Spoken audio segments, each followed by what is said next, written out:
लम्हा लम्हा करके यादों की पोटली इतनी भर जाती है कि उसे कागज़ों पे खाली करना ही पड़ता है। जाने अनजाने रिश्तों की चुभन कई बार कुछ अनजाने से रिश्तों को खोजने पर मजबूर कर देती है। कुछ रिश्तों को पीछे छोड़कर आज कुछ अनजाने रिश्ते खोजने निकला हूँ। मैं निखिल कपूर, लम्हे ज़िंदगी के इस सफ़र में। आप मेरे सफ़र में क्या मेरे एक अनजान साथी बनेंगे, जिसके साथ मैं कुछ लम्हे बांटूंगा, दर्द के, दोस्ती के, रिश्तों के, प्यार के। कुछ लम्हे खिलखिलाते हुए, कुछ रुलाते हुए और कुछ ज़िंदगी से रूबरू कराते हुए। चलिए तो फिर हाथ में चाय की एक प्याली लेकर शुरू करते हैं इस सफ़र को मेरी एक कहानी के साथ। उस मोड़ पर शुरू करें। गाड़ी स्टार्ट करते हुए सारांश ने गाड़ी का म्यूजिक सिस्टम ऑन कर दिया। उस मोड़ से शुरू करें फिर ये जिंदगी, हर शहजहां हसीन थी, हम तुम थे अजनबी। उस मोड़ से शुरू करें। जगजीत चित्रा की रूहानी आवाज़ कार के अंदर फैलती चली गई। गाड़ी की बेल्ट लगाते हुए सिया ने सारांश की तरफ देखा। चाहकर भी सारांश अपनी उदासी छुपा नहीं पा रहा। सिया जानती थी सनग्लासेस के पीछे सारांश की आंखें नम थीं। कोट की फाइल पीछे की सीट पर रखते हुए सिया ने सारांश के गियर पर रखे हुए हाथ पर अपनी हथेली रख दी।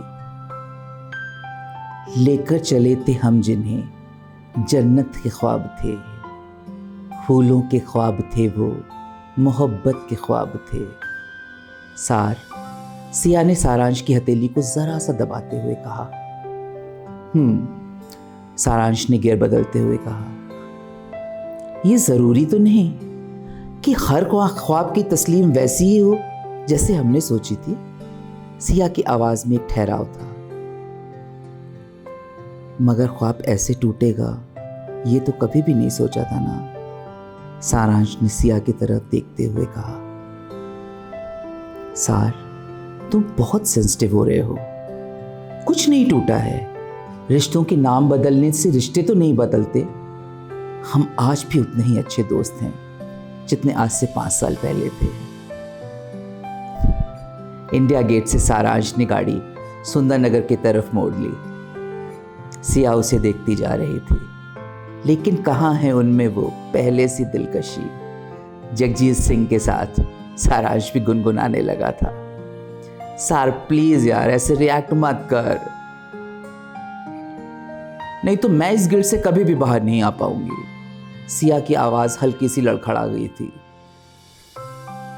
सिया, तुम्हारी तो कोई भी गलती नहीं है यार। मैं ही इस रिश्ते को ठोस जमीन नहीं दे पाया। तुम तो कभी भी शादी के लिए राजी नहीं थी। सारांश ने सुंदर नगर मार्केट में गाड़ी पार्क करते हुए कहा। पर शादी करी ना। जो हो गया है वो हो गया। उस पर उदास होने से कोई फायदा नहीं यार। भूल जाओ। हमारे पास बहुत सारी मुस्कुराहटें हैं, बहुत सारी चीजें हैं याद रखने के लिए। सिया, मगर मेरी एक कमजोरी की वजह से तुम्हारी सारी जिंदगी। सारांश ने गाड़ी का सेंट्रल लॉक खोलते हुए कहा। जिंदगी बर्बाद हो गई, यही कहना चाह रहे हो ना? तुम्हारे माथे पर तलाकशुदा का लेबल लग गया है, यही कहना चाह रहे हो? और क्या क्या कहना चाह रहे हो? सिया ने सारांश के कंधे पर अपनी हथेली को हल्का सा थपाते हुए कहा। कॉफी लोगी? पूछकर आज तक तुमने कभी कुछ ऑर्डर किया है सारांश, जो आज पूछ रहे हो? सिया ने शीशा नीचे करते हुए कहा। दिसंबर की तेज हवा चेहरे पर लगने लगी थी। सारांश सिया को देख रहा था। सिया के बाल हल्के से हवा में उड़ रहे थे। कल और आज में फर्क है सिया। सारांश, ये एक फर्क तुम्हारे दिमाग का क्रिएट किया हुआ है, फर्क कोई भी नहीं है। सिया समझ रही थी कि बात किस तरफ जा रही है। सिया, ये तुम कह रही हो? इतना सब कुछ होने के बाद भी कुछ भी नहीं हुआ है प्लीज यार, इतना बेचारे बनना बंद करो। इस फाइल में जो कागज है वो हमेशा मेरा डिसीजन था, तुम्हारा नहीं। तुम तो कभी भी ऐसा नहीं चाहते थे यार।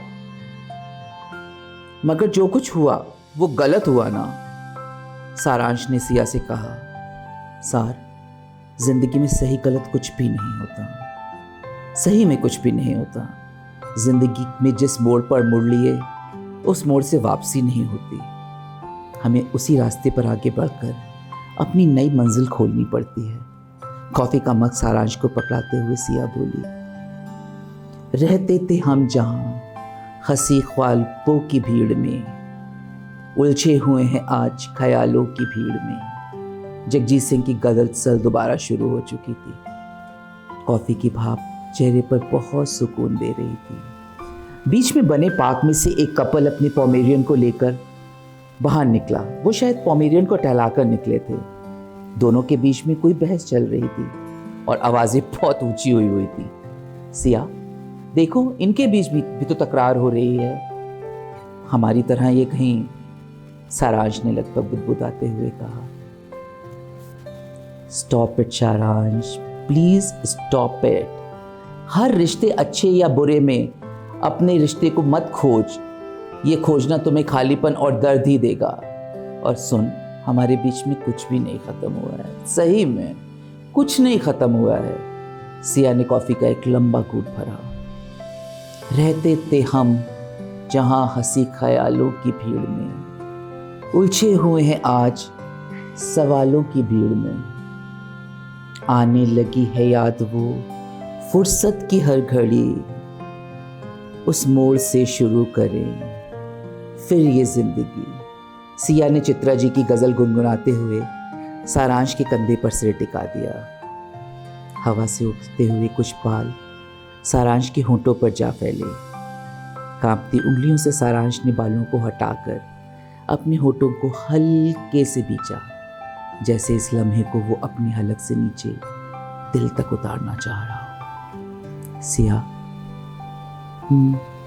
सिया ने अपने बैग से सिगरेट निकालकर जलाते हुए कहा। बोलना Siya, I am really sorry.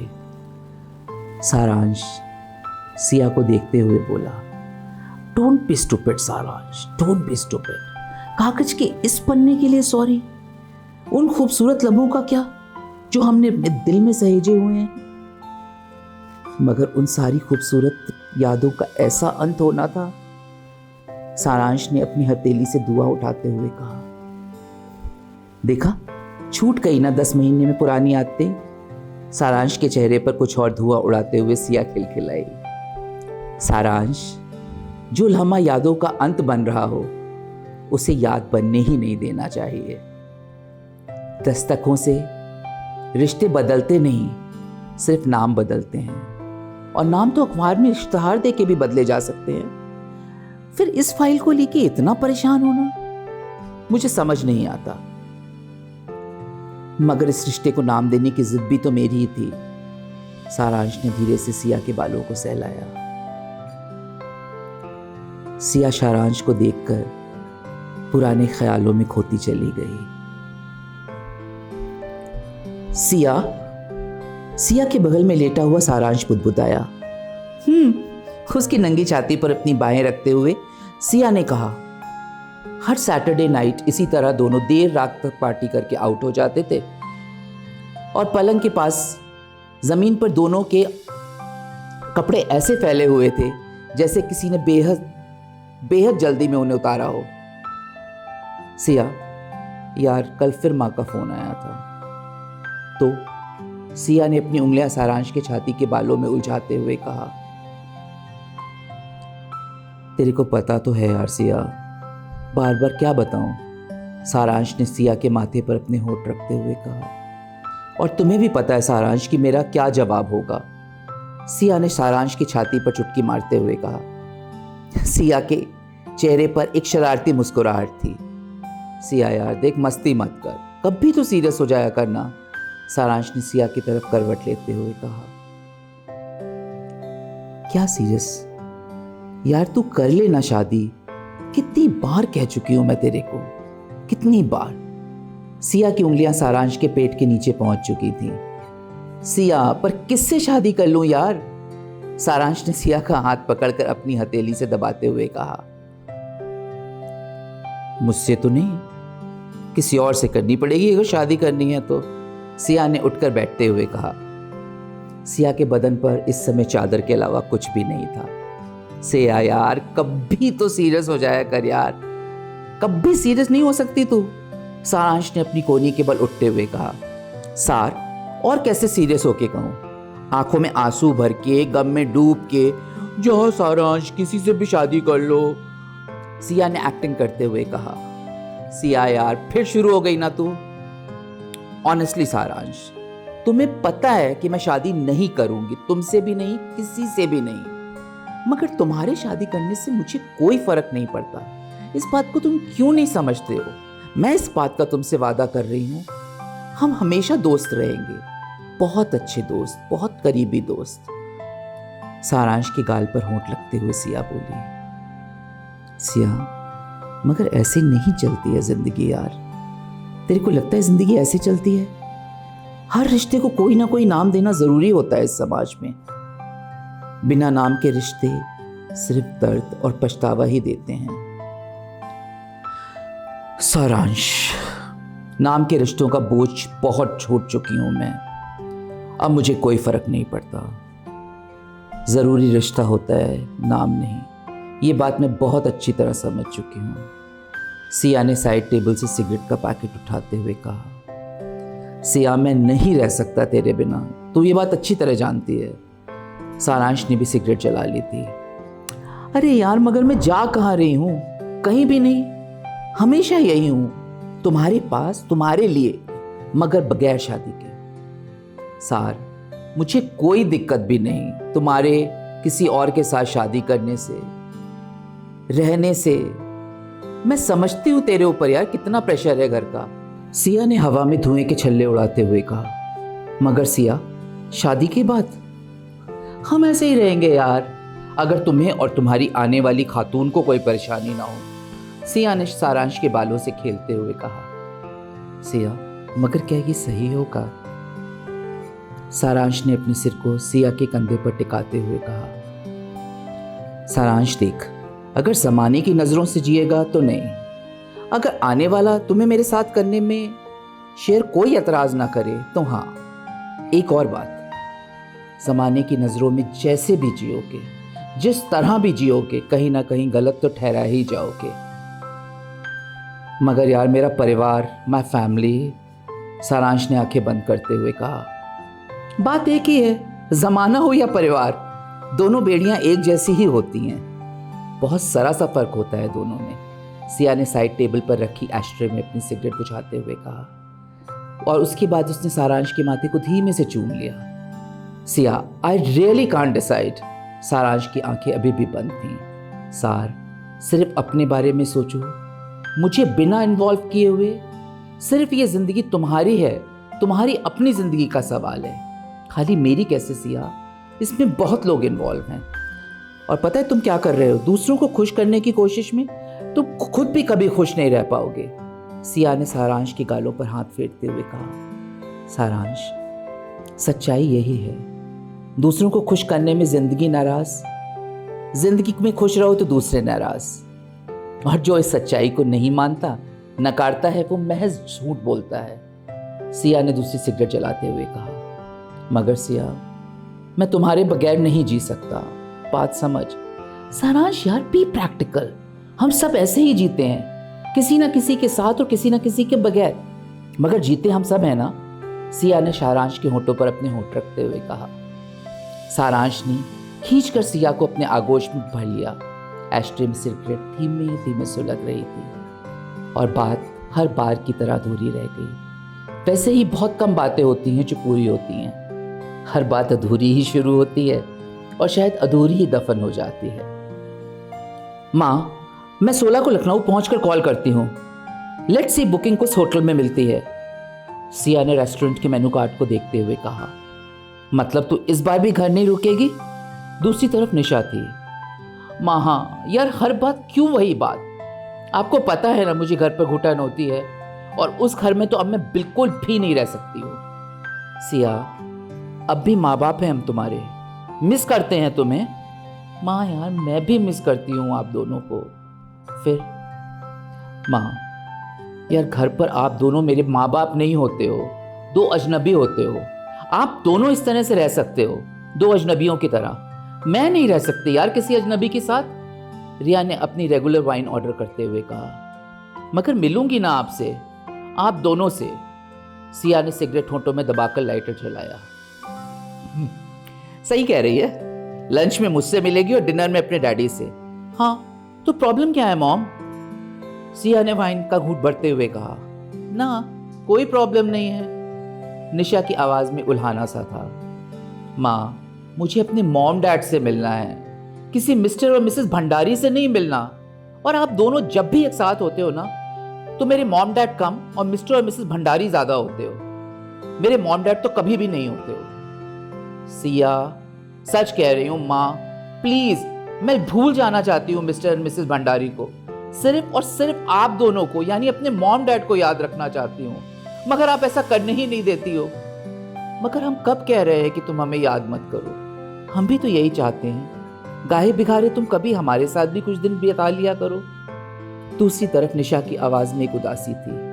आप दोनों के साथ, आप दोनों के साथ, आप दोनों एक साथ माँ बाप होते ही कहाँ हो? आप तो उस समय सिर्फ और सिर्फ मिस्टर और मिसेस भंडारी होते हो। या और डिटेल में कहूँ तो निशा और विशाल भंडारी। आप दोनों साथ में पति पत्नी भी कहाँ हो? कहाँ होते हो आप लोग पति पत्नी? सिया की आवाज में एक तंज था। और तुम्हें ऐसा क्यों लगता है सिया?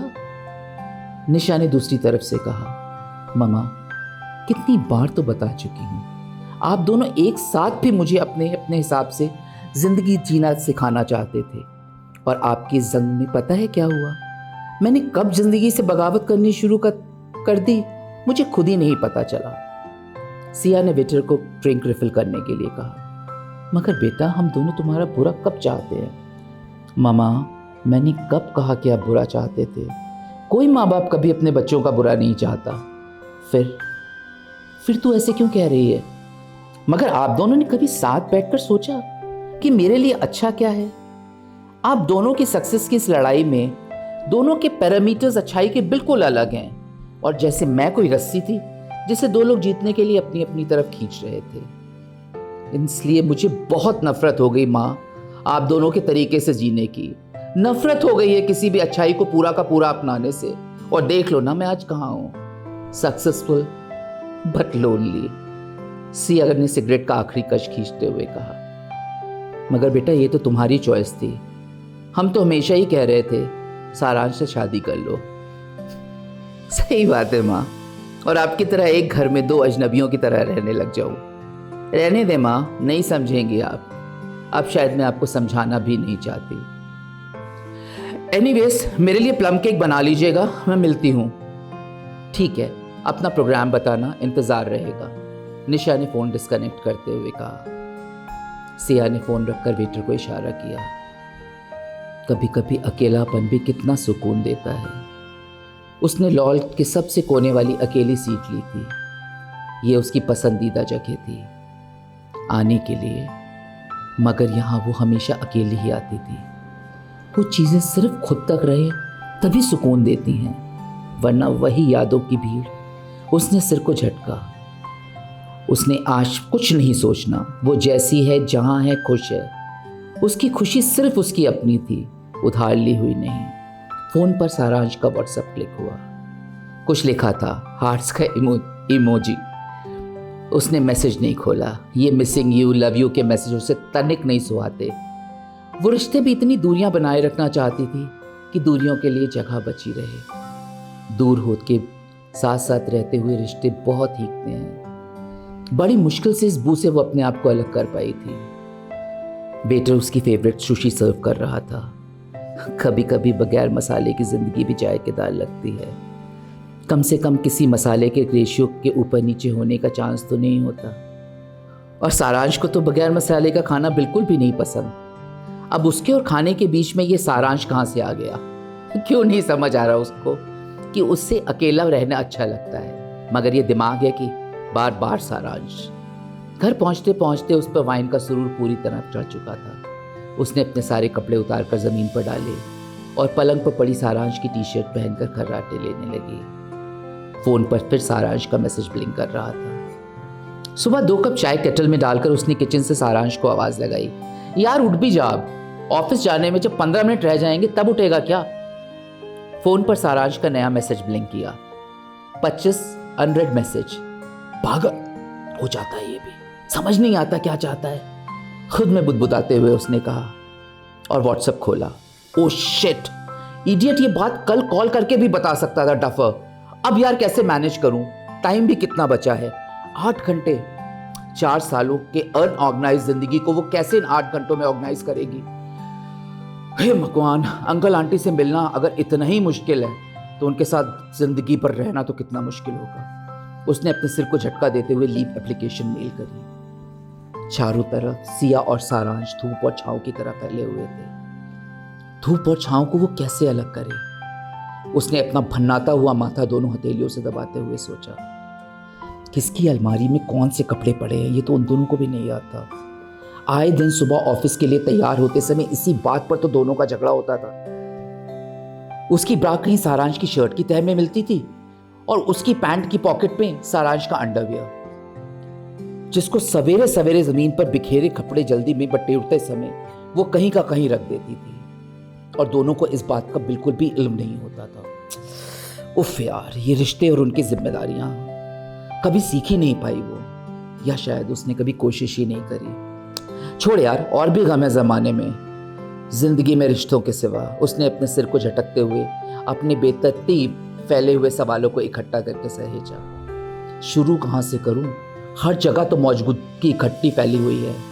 सारांश के बेडरूम का पलंग ठीक करते हुए उसने सोचा। साइड टेबल की ड्रॉअर से अपनी सिगरेट निकालते समय उसके हाथ में कुछ खुले हुए कॉन्डम के पैकेट्स आ गए। ओह शिट, पलंग के नीचे पता नहीं कब से अंडरगारमेंट्स पड़े हुए थे, जिनका ध्यान होते हुए भी उसने कभी ये ध्यान नहीं रखा कि उनको निकाल के वॉशिंग मशीन में भी डालना है। उसने झाड़ू से उनको बाहर निकाल कर वॉशिंग मशीन में डाल दिया। दोपहर बीतते बीतते तो घर ठीक हो जाएगा। यार हो जाए तो अच्छा ही है, वरना शिट यार क्या हो रहा है। शशांक, अंकल आंटी के आने से पहले मैं सुनीता के यहाँ जा रही हूँ। मेरे अंदर एक्सपेक्टेशन और रिजेक्शन झेलने की बिल्कुल भी हिम्मत नहीं है। I am okay with the way I am. Please यार, प्लीज़ तुम अंकल आंटी की पसंद की लड़की से शादी कर लो ना। मुझसे कोई एक्सपेक्टेशंस मत रख। डिनर फ्रिज में रखा हुआ है, पुडिंग का डो का संभाल कर निकालना। और हाँ, मैंने अपना बेडरूम अंकल आंटी के लिए रेडी कर दिया है, उन्हें रुकने में कोई भी दिक्कत नहीं होगी। मैं तुमसे परसों रात में मिलती हूँ, ओके? चल बाय। सिया ने व्हाट्सएप पर वॉइस मैसेज रिकॉर्ड किया और सारांश को भेजकर अपना फ़ोन फ्लाइट मोड पर डाल दिया। घर पर एक नज़र डालते हुए वो बाहर निकलने लगी। अचानक कुछ देखकर पलटी और डाइनिंग टेबल पर रखे फ्लावर वॉस के पास जाकर रजनीगंधा की 2 मुरझाई हुई पत्तियां तोड़कर उसने अपने पर्स में डाल ली। गेट पर लॉक लगाकर वो तेजी से सीढ़ियां उतरती चली गई। उसके चेहरे पर एक अजीब सी संतुष्टि थी।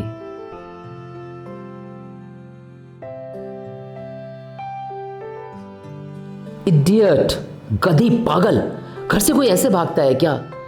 दरवाजा खोलते ही सारांश ने उसे अपनी बाहों में जकड़ लिया। आई एम सॉरी यार, तेरे को पता तो है, सिया ने सिर झुकाते हुए कहा। तुम्हें होना चाहिए sorry, life time opportunity miss करी है तुमने शादी के लिए हाँ कर दी ना। कौन है बताना, सिया ने सारांश के होंठों को चूमते हुए कहा। मैंने कोई हाँ वहाँ नहीं करी है, मॉम डैड तुम्हारे लिए हाँ कर गए हैं, सारांश ने उसे जोर से भींचते हुए कहा। क्या मेरे लिए? हाँ सिया, वो तुम्हारी कुकिंग, तुम्हारी स्टूडियो में रखी पेंटिंग्स और घर की सजावट से बेहद इम्प्रेस थे। उन्हें लग रहा था कि मेरे लिए तुमसे ज़्यादा बेहतर जीवन साथी तो कोई हो ही नहीं सकता। सारांश एक सुर में सब बोलता चला जा रहा था।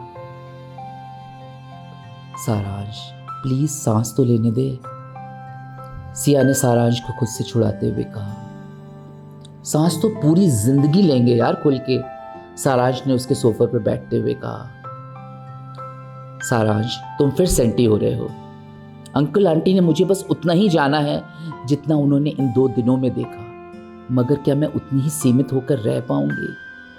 सिया यार बहुत ज़्यादा नहीं सोच रही है, बहुत सोच रही है। नहीं सारांश, सोच नहीं रही हूँ, मैं अपने रिश्ते का भविष्य देख रही हूँ। मतलब क्या बताऊँ यार, मतलब ये कि मुझे जितना तुम्हारा साथ प्यारा है उतना ही मुझे अपने अकेलापन, और इन दोनों को मैं अलग अलग जी लेती हूँ बिना किसी गिल्ट के।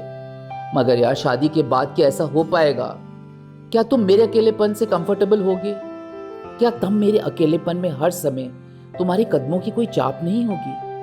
सिया ने सारांश के होंठों को अपनी उंगलियों से सहलाते हुए कहा। सही कहा था तुमने सिया, तुम्हें पाने में मैंने तुम्हें खो दिया। रेड लाइट पर गाड़ी का ब्रेक लगाते हुए सारांश ने कहा। सिया हल्का सा मुस्कुरा दी। सच है सिया, ये पाना और ये खोना ही रिश्तों की सबसे बड़ी त्रासदी है। सारांश ने गजल रिवाइंड करते हुए कहा। उस मोड़ से शुरू करें हम ये जिंदगी, हर शय जहां हसीन थी, हम तुम थे अजनबी। सामने ग्रीन लाइट हो चुकी थी।